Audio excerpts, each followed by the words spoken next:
What is plagiarism? Plagiarism is passing off another person's thoughts, ideas, or sentence structure as your own.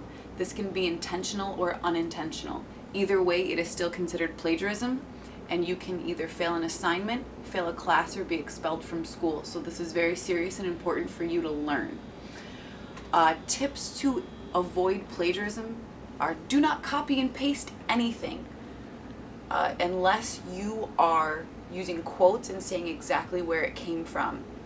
In-text citations are very important. If they're not your own ideas, you need to say where you got that idea or that sentence or that quote. Paraphrasing is a little bit of an iffy topic. You can't have a very similar sentence structure because this is still considered plagiarism. The best way to avoid plagiarism is to read something, look away from it, and think in your mind, what is this author or writer saying? Because then it's in your own words and you will be able to write your paper without plagiarizing.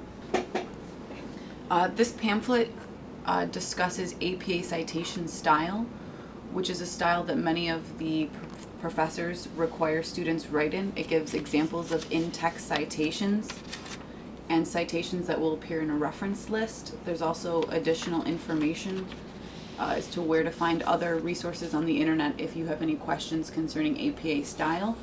Also, you can talk to me, the librarian, if you have any other questions as well.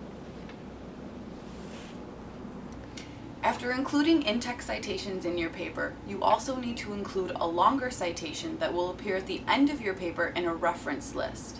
This longer citation includes more information about where you got your resource.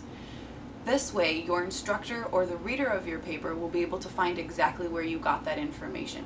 For example, if you used an online source, you need to include the web address. We're going to look at an example now. All right. Plagiarism is to present the ideas or words of another as one's own. These are not my words. These words came from the Merriam-Webster dictionary on page 394. Because of this information right here, I am telling the reader that this information is not my own. Also, the quotation marks show that those are not my words.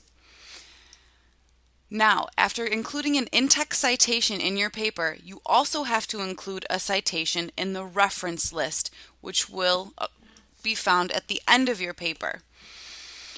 It is a longer citation that includes exact information on how to find it, including the publication, place, who published it, and the title. Now, your entire paper cannot be filled with quotes. That's not what writing a paper is. You also need to analyze and say things in your own words. So, if I were to say the definition of plagiarism in my own words, I would say, passing off someone's thoughts or sentences as your own writings, whether intentional or unintentional, is called plagiarism. I still need to include an in-text citation because that is not my idea. That is somebody else's. And again, reference list. The second example is located below, and it's exactly the same as above, but using the definition of a Portuguese man of war. Now, also including an in-text citation, like located right here, note that I don't have Merriam-Webster dictionary in there.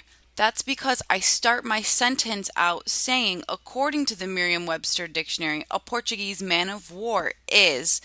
Then I include the definition of a Portuguese man of war using quotation marks because these are not my words. These are the dictionary's words. You can open up any information that you put in your paper by using the author's last name, the editor's last name, or the name of the book. Then the information does not need to be included in your citation and makes your paper look a little bit better.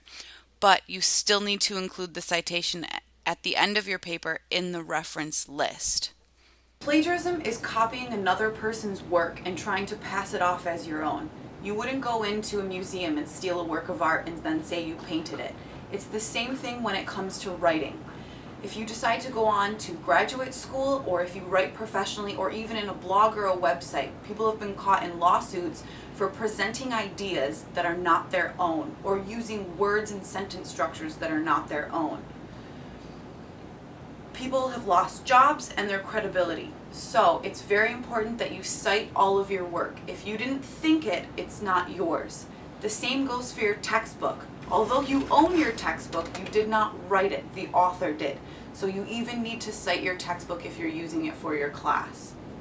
If you have any questions about citation styles, I know we went over a lot of information today, you can meet with a tutor or a counselor or myself, the librarian, and we're happy to go over anything and read over your papers. Thank you for listening to this video. I hope that the information was helpful and will make you very successful here at your academic career at Fremont College.